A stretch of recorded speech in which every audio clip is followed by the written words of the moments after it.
Hello. So for my skill, I chose to teach someone how to swing a baseball bat. Just going over the basics, this is a gross motor skill because it requires limb movement from larger muscle groups. Some of the limb movement would be the legs and the leg lift, the hip rotation in the swing, also bringing your arms and hands through during the swing. So first, you want to show the individual how the swing looks correctly. This is very important to give them a demonstration to show how it's done correctly, and then they can try and recreate it in their trials. So just basic general overall of how the skill should look. First, you want to stand in the batter's box with your feet approximately shoulder width apart. Again, it's all kind of comfort, but shoulder width apart is probably the best for generating the most power.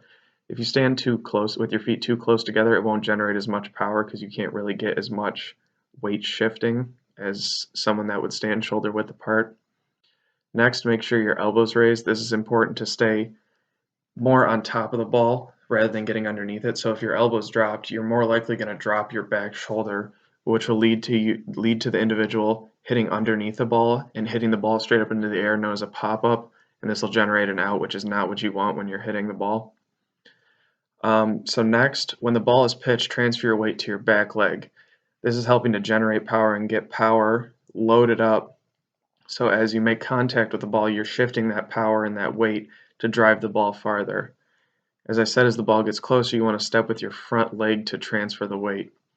So when the weight's all in the back and you step forward, you're bringing all the weight forward and giving power to the bat to hit the ball.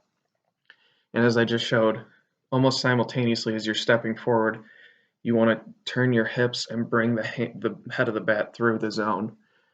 This will help to kind of make more contact with the ball and actually drive the ball. Like I said, if your elbow's up, you're going to actually hit the center of the ball or on top of the ball more than if your elbow's dropped, you're going to hit underneath it.